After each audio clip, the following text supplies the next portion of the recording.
गांधी जी परेशान करते थे और अब रविंद्र जडेजा इंग्लैंड वालों को ना गुजराती सूट नहीं करते।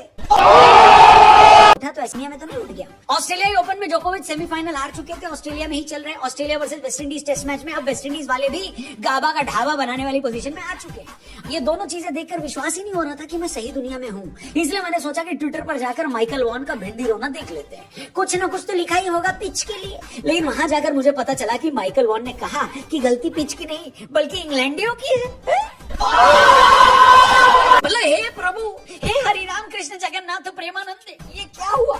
अचानक से इस संसार का ऐसा निर्माण कर दिया आपने जहां सब कुछ उल्टा पुल्टा हो रहा है। लेकिन अगर कुछ सीधा सीधा हुआ है तो वो है टीम इंडिया की अपने घर पर डोमिनेंस। भाई साहब क्या बल्लेबाजी करी है जायसवाल ने, केएल राहुल ने और जड्डू भैया ने। इंग्लैंड के गेंदबाजों को लग रहा होगा कि शोएब बशीर की तरह उनका भी विजन नहीं आना चाहिए था। दिन भर धीमी आंच पर पकाया है, जले पर नमक डाला है, स्वादानुसार। एक काम करते शुरू से शुरू करते हैं। तो दिन का खेल शुरू होने पर हमारा फोकस थे यशस्वी जायसवाल, जिन्होंने कल ऑलरेडी मार मार के अंग्रेजों की सुजा दी थी और मीडिया वालों को एक नया टर्म दे दिया था। बैज बॉल के बदले जैस बॉल के भाव शेयर मार्केट में बढ़ गए थे। लेकिन जब आप तलवार की नोक पर अपनी जान लेकर चलते तो रिस्क तो रहता ही है। जायसवाल 74 गेंद में 80 बनाकर आउट जरूर हो गए, लेकिन उन्होंने टेस्ट में वीरूबाजी की याद दिला दी। लेकिन एक तरफ जायसवाल जहां झंडा गाड़ रहे थे, वहीं दूसरी तरफ इंडियन क्रिकेट के प्रिंस बार बार फेल होते जा रहे हैं। आज भी वो बड़ा स्कोर बनाने में नाकामयाब रहे और उनका नाम तो नीतीश कुमार भी नहीं है कि हमेशा पावर में बने रहे। परफॉर्म करने के लिए उनके पास बस एक और मैच है, वरना तीसरे टेस्ट में जब कोहली वापस आएंगे तो किसकी जगह आएंगे ये बताने का आपको इनाम नहीं मिलेगा। लेकिन ये 2 विकेट होने के बावजूद टीम इंडिया पहले सेशन में मजबूत पोजीशन में रही और लंच तक इंडिया का स्कोर 222 हो चुका था 3 विकेट के नुकसान पर। केएल राहुल और अय्यर क्रीज पर थे। लंच के बाद सबसे पहला काम तो ये हुआ कि टीम इंडिया ने पहली फुर्सत में इंग्लैंड के स्कोर को पार कर दिया और लीड चढ़ानी शुरू कर दी। ये काम केएल राहुल ने 2 छक्के लगाकर किया। केएल राहुल खुद तो अपनी अचीवमेंट पर खुश नहीं दिखते, लेकिन इसकी भरपाई उनके ससुर सुनील शेट्टी कर देते। भगवान ऐसा ससुर सबको दे।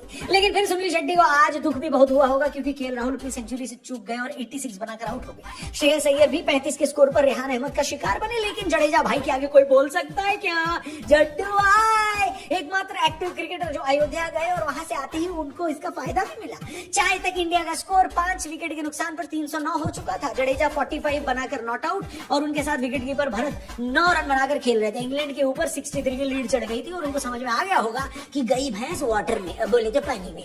चाय के बाद सबसे पहले ये चीज अपने को देखने को मिली कि जड्डू भैया की तलवारबाजी सेलिब्रेशन, क्योंकि उन्होंने लगा ली अपनी 50। दूसरी ओवर पर विकेट कीपर शेखर भारत ने भी इंग्लैंडियों को अच्छे ढंग से सताया, लेकिन 41 के स्कोर पर जो रूट का वो शिकार बन गए। अश्विन भी हैदराबाद के मैदान को 4 मिनट समझकर घूमने निकल गए और रन आउट हो गए।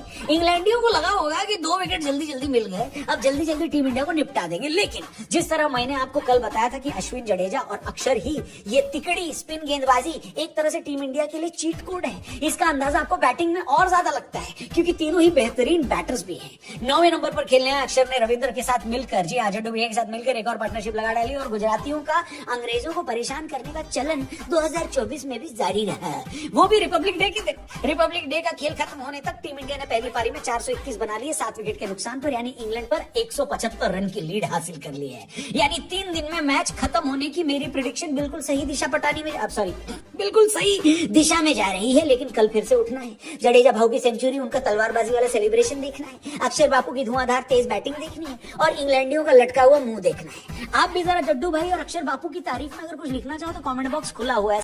लेकिन फिलहाल जाने से पहले हमारे चैनल को सब्सक्राइब करके जाना, फेसबुक पे देख रहे तो हमारे पेज को जरूर लाइक करना। कल मिलते हैं एक और कड़क वीडियो के साथ। Thank you for watching, bye bye, take care, जय हिंद, जय भारत।